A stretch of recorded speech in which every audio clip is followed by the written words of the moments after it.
Hello everybody and welcome back to another video where I am definitely not procrastinating doing my animation schoolwork.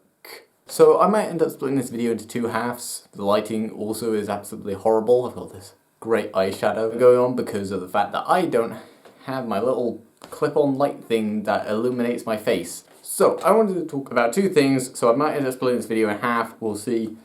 But it's going to be a Cyberpunk review and a thing where I'm going to start doing some Saga stuff. But anyway, so Cyberpunk review. This will be non-spoiler unless I say otherwise, or flash on screen otherwise. But I would say the game is very good. I think the story is really good. I think the characters, especially like the main side characters, but also just like, you know, even every now and then, just the random side characters you come across through side missions are really entertaining. I remember doing one side mission where you just come across a guy who's gotten a Mr. Stud, I think, which is like a sexual implant thing, and it's obviously gone horribly wrong. But like the main story is also really good. It's not like the best story ever told kind of thing. It's also not a complete mess. I think it's really good. I really enjoy it. I know some people have complained about the lack of romances, that you only have two, but it's like Witcher 1, you had 2 romances, Witcher 2, you didn't have any, or you just had tryst for the entire game, and Witcher 3, not including the DLC, you had 2. If you do include the DLC, it's 4, but they're not proper romances, it's just some dialogue that leads to a sex scene.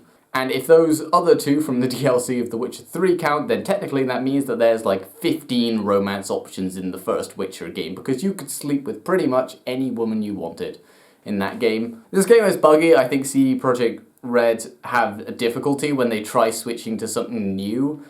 Like, if you think the Cyberpunk 2077 is buggy, play The Witcher 2. It is even more buggy than that, and they were not able to fix most of those glitches. A lot of the glitches have disappeared. Some are still around, but a lot more of them have disappeared, and I think this month, so January, there'll be another like couple of very big, couple of hour length ones, depending on your internet speed. Because I remember Holly got the game for Christmas and said she had to sit through a 5-hour update before she could play the game. Well, she could play the game, but I think she would play it without those updates. But yeah, it's like a 5-hour update, and I think after January that'll be about 7-hour. But as I said, it's really good. I think a lot of the bugs have been sorted out. Certain things where I'm like, that didn't look so good, do look a lot better now. Be diving in 3, 2, 1. And yeah, and just in general, I really like the game. I don't really know what else there is to say about it that like other reviewers, I guess, haven't said. I want to address one thing, which was some people complaining about the prologues, how they don't really add anything, where it's like, oh, they don't really bear anything on the plot, and I'm like, that's because they're flavor text. You could argue the same thing about Mass Effect. The only difference is in Mass Effect you don't play those openings. But yeah, and that's all I kind of want to say about that. So, okay, moving on to the other subject now. We have the Sagas. So, Sagas is actually a bit of a fake name. There's only 2 game series things that I actually think I'll do Sagas on. Because right now I've done The Last of Us Duology. So, not a saga. Which is the first game, the Left Behind DLC, and the second game, all edited into chronological order that my computer seems to hate because it will never finish exporting. Besides that one time that I cancelled the export and it somehow finished exporting after I clicked cancel. And overall, I think it's a very well put together video, but that's probably my bias because I made the video. And I might do a commentary where I just talk about my thoughts on the game and editing choices and stuff like that I did. So kind of like a director's commentary. But that's one of the ones I want to do, and I want to do these, and all of them will be in chronological order. Like the next one I think I'll end up doing is a Cyberpunk Nomad, Corpo, and Street Kid playthrough, although I think going forwards with like DLC and stuff, I'll only do the Nomad playthrough, just because I don't really care about the Corpo or Street Kid. The Nomad is my favourite character type. I really like it. It also gives a very good explanation for why the character can ask questions. Like, the character is called the Nomad. You know, they're not from around Night City, so it makes sense that they would be like, you know, the first time they see Max Tack, just kind of be like, that doesn't look like an ordinary bust or something.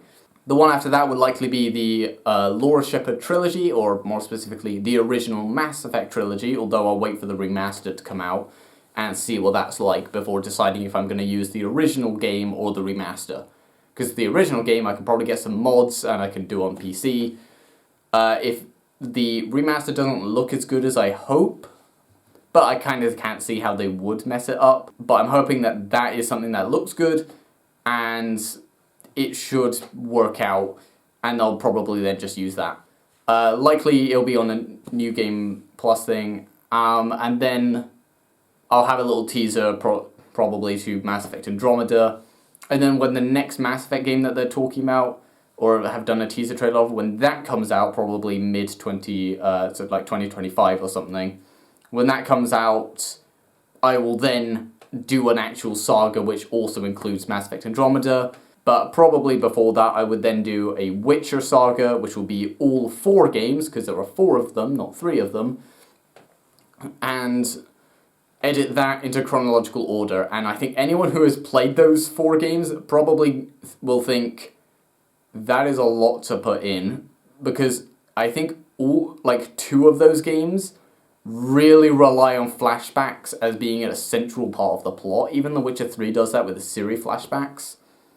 But yeah, and I've already got it all planned out. I know exactly where the expansions for the first game are going to go, where I'm going to use the point and click style for the first game. Some noteworthy things as well to say about those sagas is they are not gameplay designed. Something that I did, as you probably heard, New Game Plus for the Mass Effect ones, because I'll use New Game Plus so that the game is more consistent from beginning to end, with the gear I use and stuff like that. And with the Last of Us duology, at least for the second game, you'll be able to tell that I have infinite ammo and infinite resources. More likely, most people will notice the infinite ammo. Why do I have infinite ammo? Does it kind of break the game? Yes, but I prefer it because, one, I have more fun with the game if I can also just, when things go wrong, I can shoot my way out of the problem. Yes, it also means that I'm not as focused at being stealthy because I know if I mess up, the consequences aren't as bad.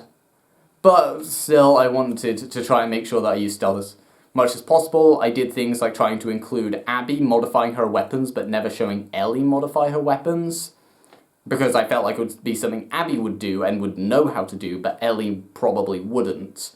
I also, apart from one point at the end where I forgot to turn this off, for pretty much all of Ellie's sections, I don't use auto-aim, but for Abby's section, I've turned on auto-aim, meaning that anytime I aim in the general direction of a target, it just locks onto that target and I can move up slightly and just fire a headshot. Because it felt more fitting that she would be a better aim and stuff like that. And yeah, and I feel like that's pretty much all there is to say about those. I thought this video was going to be a lot longer than it was. So yeah, thanks all for watching, and I'll see you all later. Bye.